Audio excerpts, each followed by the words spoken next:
Fondation Khalil. Allez, veuillez vous présenter s'il vous plaît. Alors, l'escolarisation des filles, c'est une réalité au Sénégal. Alors, quelles sont les stratégies que vous allez mettre en place pour le maintien de ces filles-là à l'école?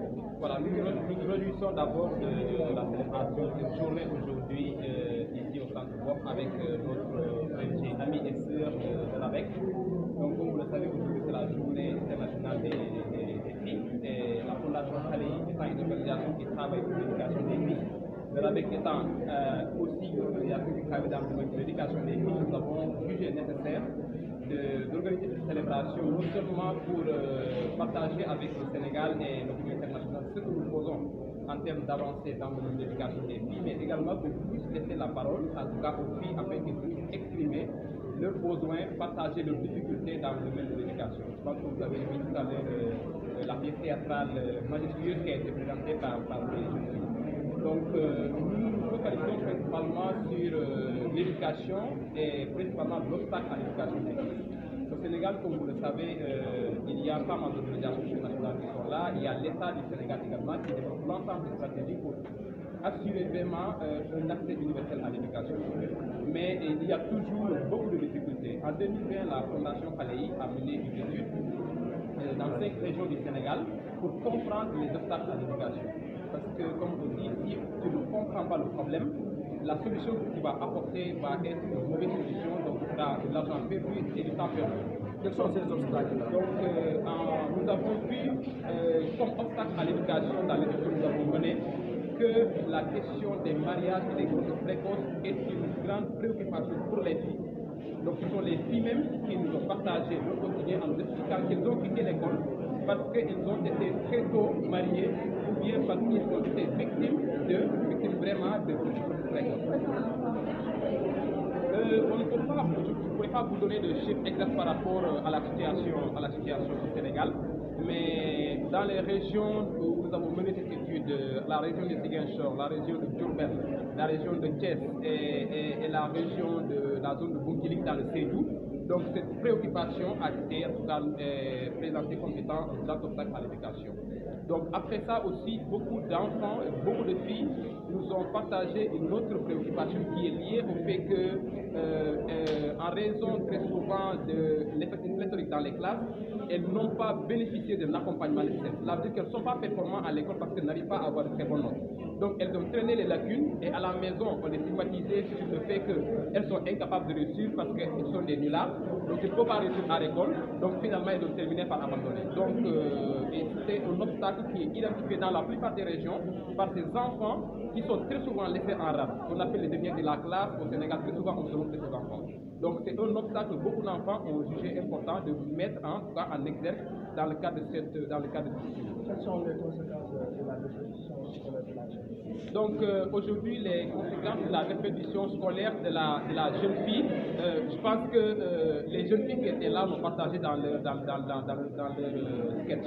Donc premièrement, donc une fille qui n'est pas allée à l'école ou qui n'a pas un bon niveau d'études, c'est une fille qui a un niveau de vulnérabilité assez important. Parce que premièrement, aujourd'hui nous sommes dans un monde où il faut savoir lire et écrire, ça c'est le minimum. C'est pourquoi même on considère que par exemple il faut terminer le cycle moyen, c'est-à-dire avoir le BFM pour se considérer comme état autonome. Et beaucoup de filles sont en train de se laisser, en tout cas, d'être derrière les difficultés de développement. Donc si tu n'as pas étudié, premièrement, tu ne pourras pas bénéficier des nouvelles technologies, tu ne peux même pas être autonome parce que si on doit t'envoyer de l'argent, simplement, tu n'es pas capable en tout cas de lire un message. Si tu vas à l'hôpital, tu es incapable de lire une ordonnance, disons que tu as très peu de possibilités de t'épanouir. Donc, et puisque pour nous c'est très important, nous avons développé des activités, des projets qui entrent, en tout cas, qui vont dans le sens d'accompagner ces enfants. Donc, les premières actions que nous menons, à la fois la Fondation réalise, mais également le RABEC réalise, c'est nous développons des projets de santé de la reproduction. Parce que nous considérons que une fille, c'est pas parce que tu es une fille que tu dois avoir moins d'opportunités qu'un garçon. Et nous savons tous qu'une fille, à une certaine époque, en tout cas à un certain moment de sa vie, commence à avoir des changements biologiques. Donc, qui commence à avoir des règles, à vivre la réalité des menstruations. Or, les scientifiques ont dit qu'une fille en moyenne peut vivre jusqu'à 2500 jours dans sa vie de menstruée. Donc, supposons qu'il y a une fille qui ne dispose d'aucune information par rapport à ça, donc 2500 jours de perturbation, peut-être une grande difficulté. Donc, ce que nous faisons, nous développons une approche biopsychosociale. Parce que, comme vous le savez, la santé, ce n'est pas que biologique. C'est important biologiquement qu'on puisse montrer à la fille comment fonctionnent ses organes, donc sur le plan biologique, psychologique, parce que nous connaissons beaucoup de filles qui sont en situation de discrimination qu'il faut accompagner. Donc des filles qui vont à l'école, qui voient leur menstrues et qui sont victimes de moqueries par d'autres jeunes qui ne connaissent même pas que ce que les filles sont en train de vivre, c'est normal, ce n'est pas une maladie. Donc, mais également dans les sociétés, le fait que nous n'avons pas la possibilité d'enseigner les enfants ce qu'est la santé de la reproduction, c'est une grande préoccupation. Et sociale, parce que tout simplement, nous devons travailler pour que ce droit à l'information, surtout dans le domaine de l'éducation à la santé, soit accessible au sein des communautés. C'est pourquoi nous travaillons avec beaucoup de communautés.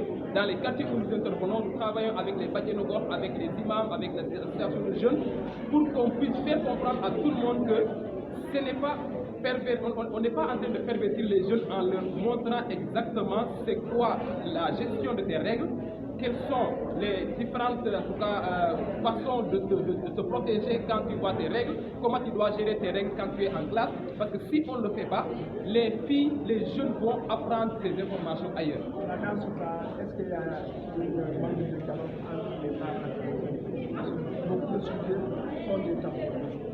On considère qu'effectivement la question de la santé de la reproduction, c'est une question qui est taboue dans nos sociétés. Je ne dirais pas que c'est mauvais en soi, parce qu'une société qui choisit des domaines tabous, certainement doit aussi développer des stratégies pour que les connaissances qui sont derrière ces tabous puissent être accessibles. Donc c'est très difficile aujourd'hui, je sais que ce n'est pas dans toutes les familles où on va et on voit par exemple des parents qui enseignent des enfants c'est quoi la gestion de la menstruation. Donc beaucoup de filles voient les règles par surprise. Tu vas en classe, et hop, tu vois tes règles, tu es perturbé, on te dit que c'est une maladie, donc les amis ne comprennent pas, se moquent de toi, non, hier elle était partie quelque part. Donc c'est un ensemble d'obstacles qui fait que aujourd'hui l'éducation à la santé doit être renforcée, que ce soit à l'école, mais également au niveau des communautés. On doit sensibiliser avec en tout cas les parents, les communautés et même les leaders d'opinion pour que l'accès à l'information dans le domaine de la santé de la reproduction soit réellement quelque chose de très important. Donc,